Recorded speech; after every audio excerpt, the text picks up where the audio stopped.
Pemirsa, DPP PDIP hari ini mengumumkan 60 calon kepala daerah yang diusung dalam Pilkada 2024.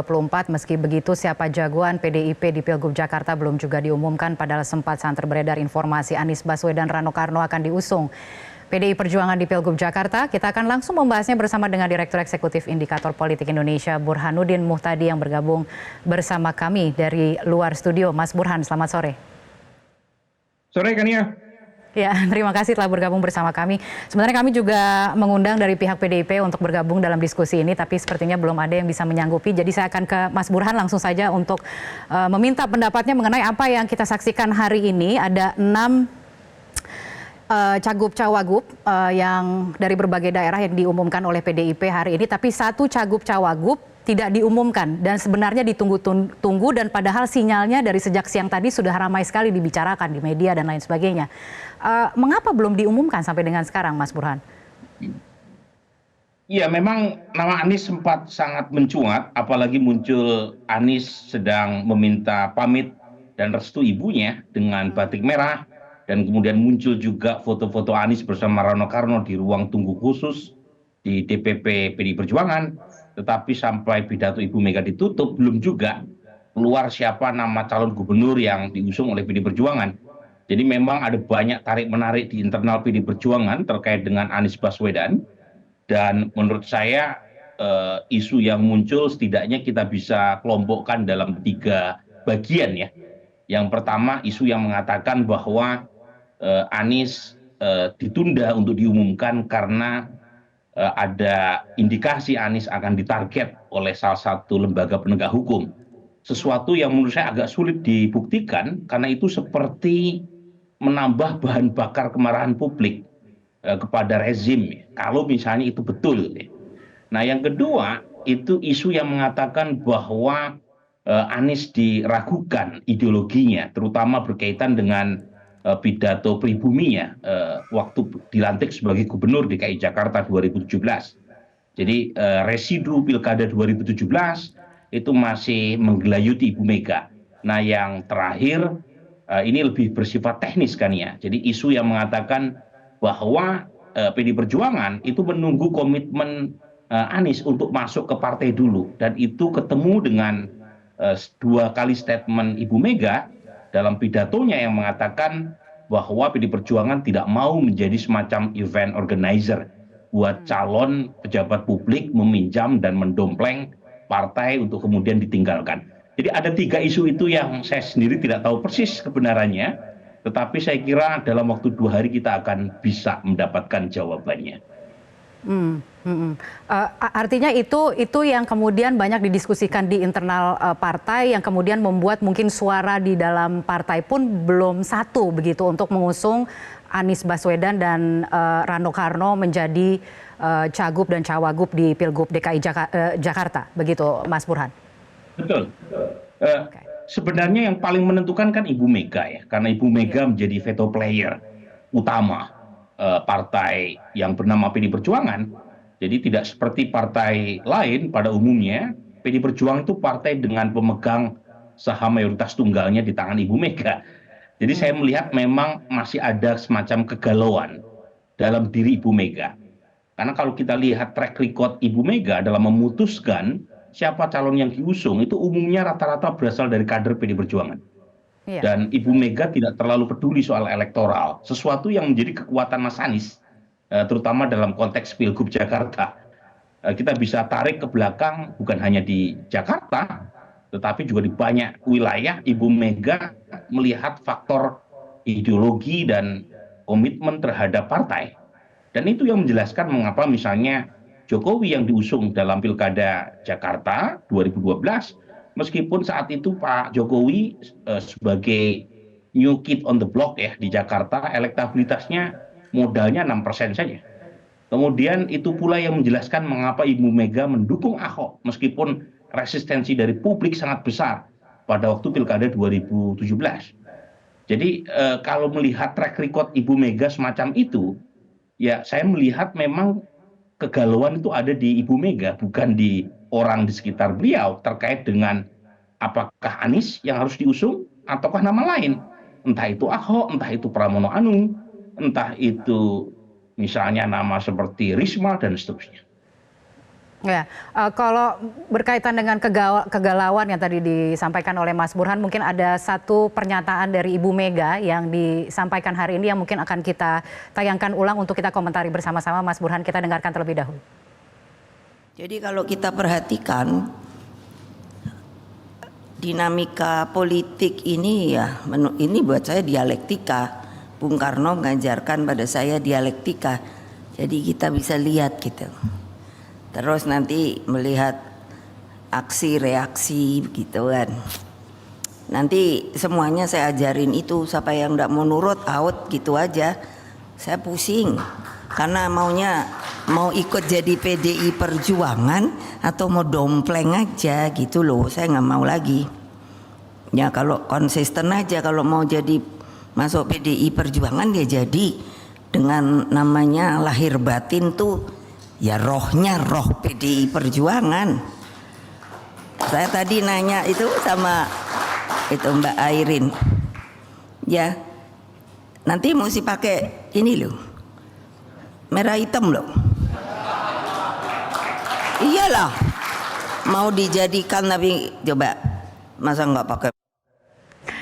Ya, Mas Burhan, itu sinyal-sinyal kegalauan begitu yang Anda tangkap, karena ini kedua kalinya begitu ya, ditegaskan kembali bagaimana kemudian para cakada ini diharapkan untuk nurut. Bahkan tadi Airin juga disinggung soal bajunya, pilihan warna baju dan lain sebagainya.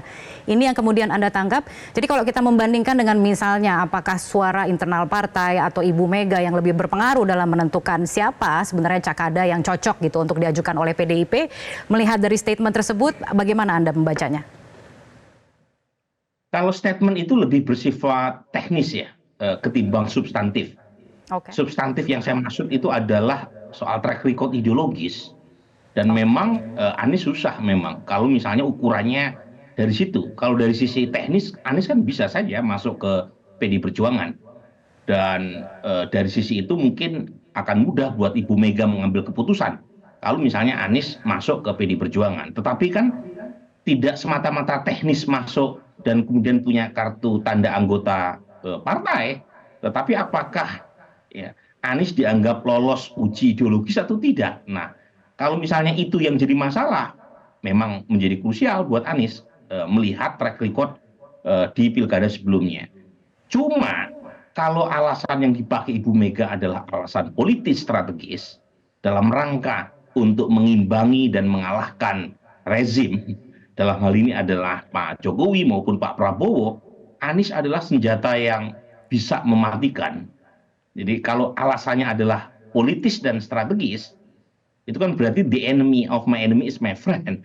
Dan kebetulan Anies adalah representasi kekuatan oposisional di luar parlemen yang kebetulan bertemu dengan PDI Perjuangan yang sekarang menjadi satu-satunya partai oposisi ya setelah bergabungnya semua kekuatan Kim plus ya di dalam pemerintahan.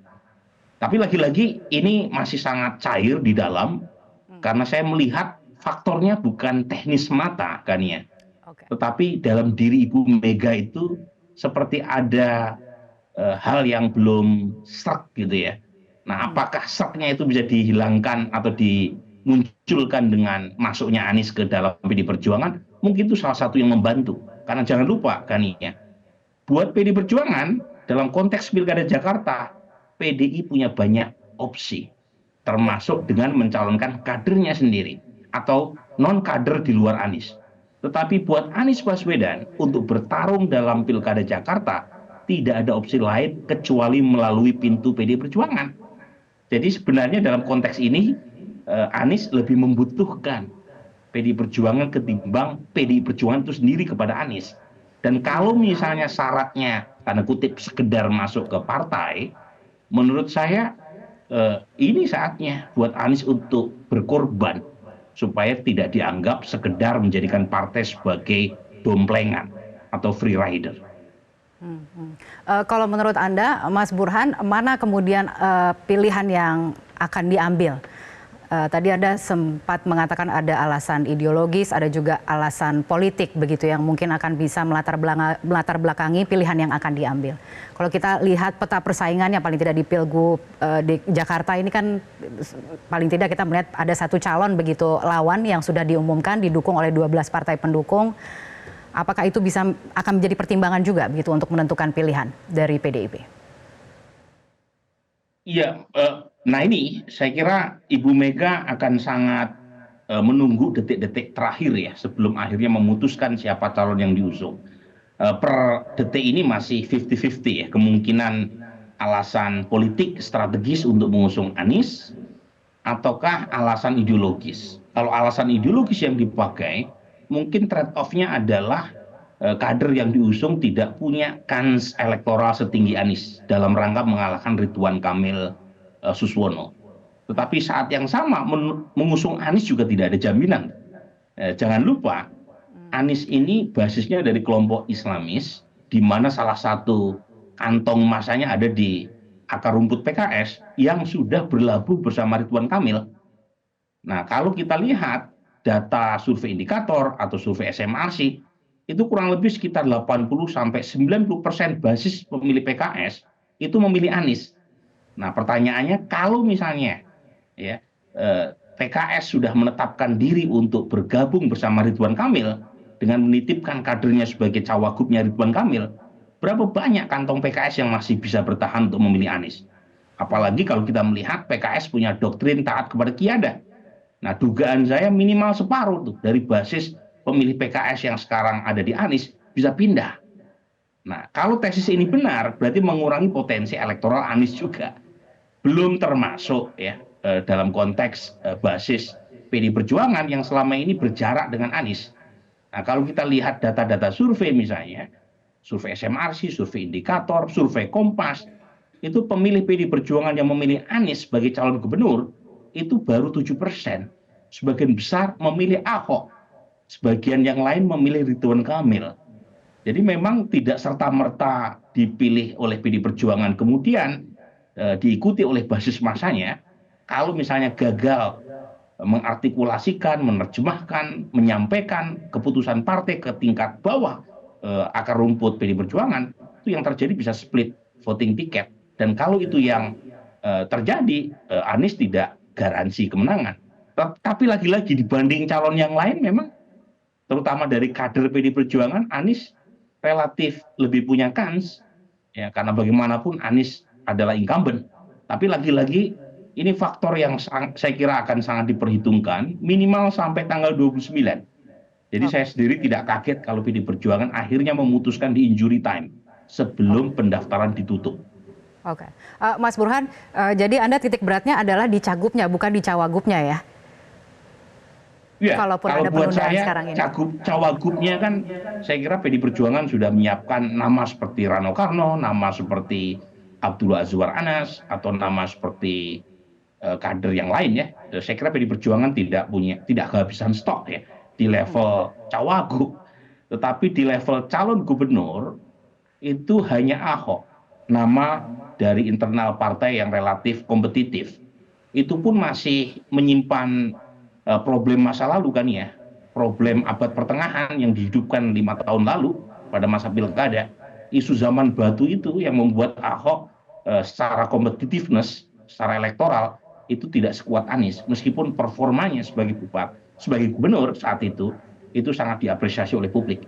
Tapi lagi-lagi hitung-hitungan semacam ini itu saya kira akan banyak didiskusikan di internal, terutama Ibu Mega, karena Ibu Mega kan punya hak veto, hak prerogatif ya untuk memutuskan siapa calon gubernurnya. Dan dari gambar yang ditayangkan Metro kan kelihatan Rano sudah siap-siap ya bersama Mas Anies yang menyunggingkan senyum. Cuma sayang senyumnya belum bisa diumbarkan sekarang karena belum juga diputuskan oleh Ibu Mega. Bajunya padahal sudah cocok begitu ya, Mas Burhan, kalau lihat di foto ini. Sudah Ya. Baik, berarti Anda percayanya ini sekedar ditunda atau dibatalkan sambil menimbang-nimbangkan potensial calon yang lain, gitu kan potensi calon yang lain yang berasal dari internal partai atau seperti apa, Mas Burhan? memang sekarang ada isu apakah ditunda ataukah dibatalkan. Nah, potensi salah satu di antaranya itu sama besar. Kalau problemnya adalah nama Anies hanya sekedar ditunda, saya kira tidak akan mengubah konstelasi. Ya, dalam pengertian secara elektoral kita akan mendapatkan semacam big match ya, antara Anies versus RK. Tetapi ada kemungkinan juga pembatalan. Ya, pembatalan dalam pengertian tidak jadi mengusung Anies Baswedan. Dan sempat muncul kan statement dari Oli Dondokabe bahwa PD Perjuangan juga memperhitungkan pasangan semacam yang disebut adalah Pramono Anung dan Rano Karno. Jadi Rano Karno ini spesialis cawagup ya dalam konteks Jakarta, tetapi soal calon gubernur sejauh ini memang masih tarik-menarik ya di dalam, terutama kita tahu Ibu Mega yang masih sangat menentukan ya, terutama dalam konteks siapa calon yang akan diusung di tingkat pilgub. Oke, tapi siapapun cagupnya, cawagupnya akan tetap sama atau akan mengikuti nama cagupnya? Nah, sejauh ini memang masih sangat cair ya. Memang yang paling difavoritkan adalah Rano Karno untuk posisi nomor 2. Tetapi siapa tahu ada perubahan. Lagi-lagi saya sendiri tidak tahu persis. Karena dinamikanya masih sangat cair, masih sangat dinamis di dalam. Ya. Kita perlu lebih sabar menunggu. Karena terus terang melihat bahwa Anies lebih memerlukan untuk maju dalam pilkada, maka menurut saya Anies dalam satu posisi di mana dia ya, itu harus siap untuk masuk ke partai kalau misalnya pengen bertarung di pilkada DKI Jakarta, dan itu sesuai dengan keberatan-keberatan yang disampaikan Ibu Mega secara publik, yaitu calon kepala daerah yang pengen maju melalui PD Perjuangan tidak semata-mata menjadikan partai semacam kuda tunggangan untuk mencapai tujuan tanpa masuk dan mendalami ruhnya. Nah, itu statement Ibu Mega itu. Jadi menurut saya karena kepentingan Anies secara elektoral dan secara administratif itu lebih besar dan tidak ada cara lain untuk bisa bertarung kecuali masuk ke dalam PD Perjuangan, maka Anies juga harus membuktikan loyalitasnya dan sekaligus komitmennya untuk masuk ke dalam partai. Nah, mungkin yang ditunggu Anies adalah kalau sudah masuk ke PD Perjuangan ada tidak garansi untuk diputuskan sebagai calon gubernur. Nah, tinggal didiskusikan, dan dugaan saya kan sudah ada pertemuan ya antara Ibu Mega dengan Anies tadi pagi jelang siang. Nah, yang kita tidak tahu adalah hasil pertemuan tersebut apakah terjadi semacam deal antara kedua belah pihak ataukah tidak, karena ini kan terkait dengan 2029 kan ya. Kalau misalnya Anies masuk melalui PD Perjuangan dan kemudian menang di Pilkada Jakarta, saya kira Anies akan menjadi calon presiden kuat dari partai ini. Baik. Karena kita tahu Mas Ganjar sudah mulai tanda kutip waning gitu ya. Kemudian tidak ada tokoh di internal PD Perjuangan yang muncul ya. Dan itu pula yang mungkin membuat tarik-menariknya di internal juga makin kencang. Karena kan bisa saja itu mengambil nomor urut ya buat kader internal partai yang mungkin sudah melihat soal posisi 2029 entah sebagai capres atau cawapres. Jadi ini yang saya kira menambah dinamika internal terkait apakah Anies jadi atau tidak diusung oleh PD Perjuangan sebagai calon gubernur Jakarta. Baik, kita tunggu kalau begitu ya. Masih ada 2 hari ke depan begitu ya untuk melihat seperti apa hasilnya. Terima kasih Mas Burhan telah bergabung bersama kami. Jelajahi cara baru mendapatkan informasi. Download Metro TV Extend sekarang.